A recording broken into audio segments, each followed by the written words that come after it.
Today I'm going to be going over Today I'm going to be going over three common mistakes I see in outbound campaigns all the time, how you can avoid them to enhance your sales. So the first important point is that everyone always loves to talk about themselves.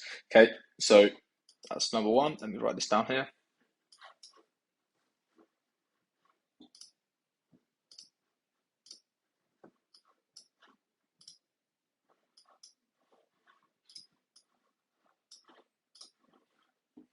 So point number one is that everyone loves to talk about themselves.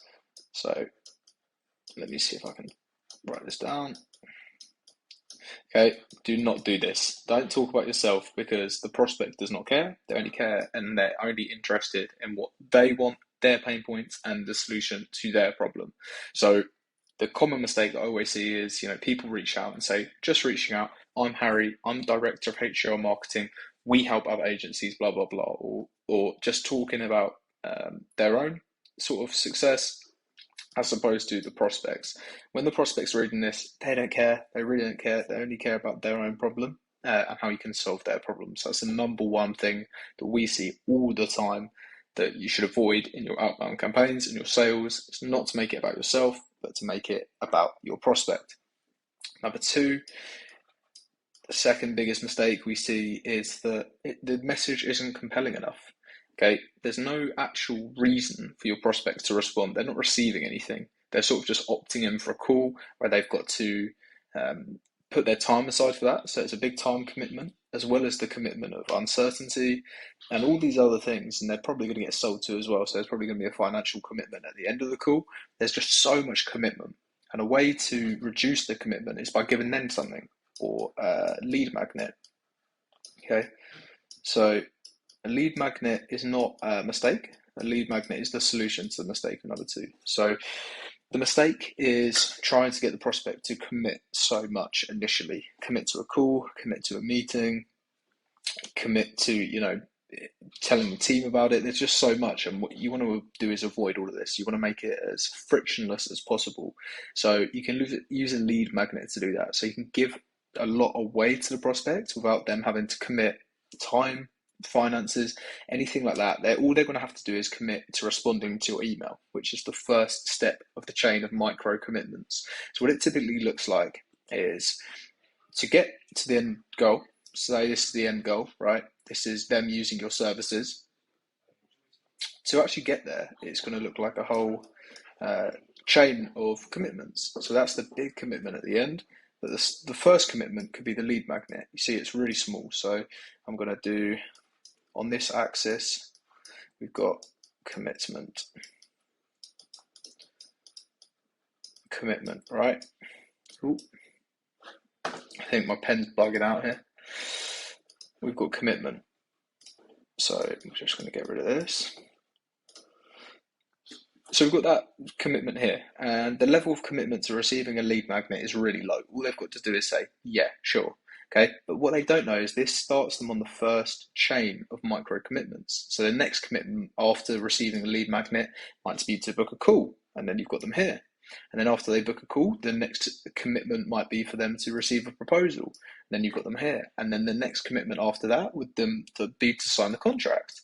And then before you know it, you're at the end here, which is them using your services, but it all stems from that first micro commitment.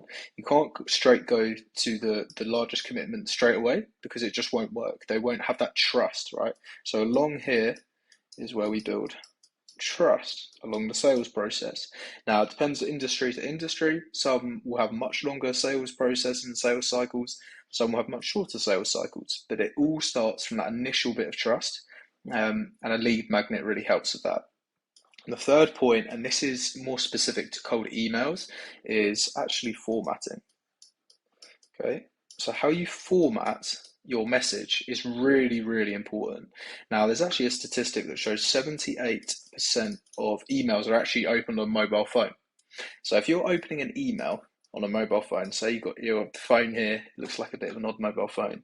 But if your email looks like this, with 20 rows of text, there's no chance you're reading that. Okay. However, if your text or your email looks something like this, then there's much more likelihood that you'll read it. It seems much more manageable, seems much easier to read, and you may not mind reading it. The same is with cold emails and your outbound prospecting. People are busy, people have got things to do. Most of the messages that you send out, or the emails you send out, will be opened on a phone. So you need to remember this when you're formatting. So keep your messages really short, really straight to the point, and specifically in email, don't include all these fancy bullet points and bits of bold text and different colors, because that will just make you so much more likely to land in the spam folder, and it will harm your deliverability. So I've personally seen campaigns, because I used to do this myself, go from 70% open rate down to the 30% open rate, right? And if you've got 1,000 leads there, then you're missing out 400 potential prospects that are opening your email. And if you're including all the text and all of the bold bits of text and all of the colors and all these formatting things, then it's going to make it harder for your emails to deliver, especially going into 2024. So you need to keep a really simple format, right? So you need to keep it as simple as possible. So those are three things. Don't talk about yourself. Include a lead magnet that will actually be valuable to your prospect, and format it in a way that's really, really easy for the prospect to actually read and engage with. I'm going to upload this video into my free school community, where I'm actually teaching others about lead generation and online sales. If you're interested in that, just hit the link in this video and join the online community, completely free, and I'll be giving away videos much like this on a daily basis. So hopefully I'll see you guys in there.